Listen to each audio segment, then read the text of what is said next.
আমাদের প্রধান উপদেষ্টা ডক্টর মোহাম্মদ ইউনূস উনি প্রথম থেকে বলেছেন ডিসেম্বর থেকে জুন। আজকে আলোচনায় আমরা কয়েকটা বিষয় স্পষ্ট করেছি, সেটা আপনাদের বলি। একটা হচ্ছে ডিসেম্বর থেকে জুন মানে যে আমরা ইচ্ছা করে দেরি করে করে মে বা জুন মাসে ইলেকশন করবো, সেটা না। ডিসেম্বর থেকে জুন মানে হচ্ছে ডিসেম্বর থেকে জুনের মধ্যে যত তাড়াতাড়ি সম্ভব।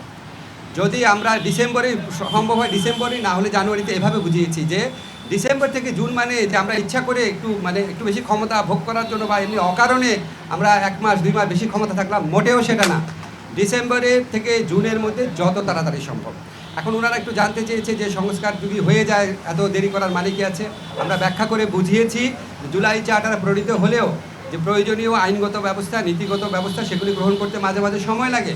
যেমন একটা এক্সাম্পল দিয়ে বলেছি যে ডিজিটাল সুরক্ষা আইন, এটা আমরা 23 বার ড্রাফট করেছি বিভিন্ন অংশীজনের মতামত নেওয়ার জন্য, এবং বেশ কয়েক মাস সময় লেগেছে।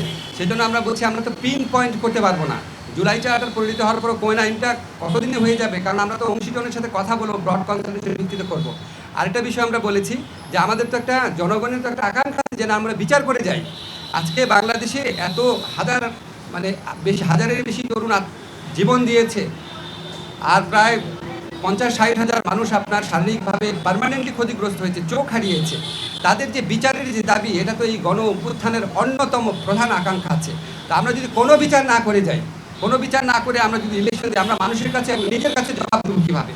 ফলে শুধু ইলেকশনটা সংস্কার, নির্বাচন, ইলেকশনের ব্যাপারটা সংস্কার, বিচার এবং আমাদের সরকারের গৃহীত কিছু পদক্ষেপের উপর নির্ভর করে।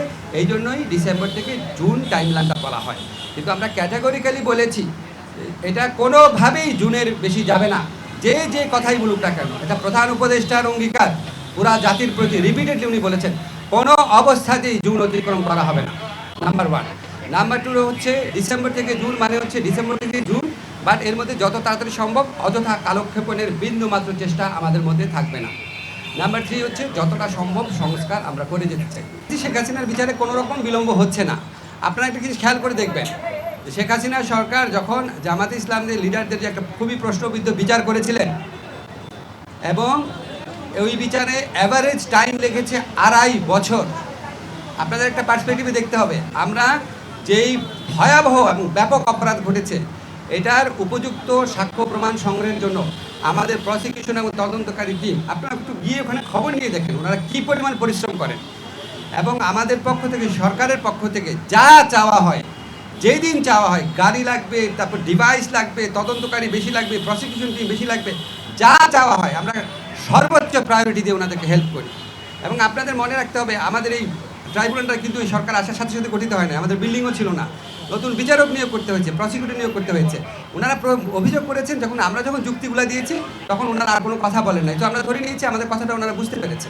আপনাদের একটা সুসংবাদ দেই, বিএনপি খুব দ্রুত বলেছে তারা আগামী 2-3 দিনের মধ্যে ঐকমত্য কমিশনের সাথে বসছে। তারা আমাদেরকে বলেছে, এটা আপনার পজিটিভ দিকটাও হাইলাইট করেন, তারা আমাদেরকে বলেছে তারা অধিকাংশ সংস্কার প্রস্তাবের সাথে ঐকমত পোষণ করে, বিকজ সংস্কার করার দীর্ঘ ঐতিহ্য বিএনপি রয়েছে এবং আমরা এটা স্বীকার করি, আমরা এটা রেসপেক্ট করি। এবং এটাও বলেছে বিএনপি যে জুলাই চার্টার যেটা, এটা খুব দ্রুত হয়ে যাবে। জুলাই চার্টার হয়ে গেলে নিশ্চয়ই এটা নির্বাচনকে ত্বরান্বিত করার ক্ষেত্রে একটা ভূমিকা রাখতে পারে।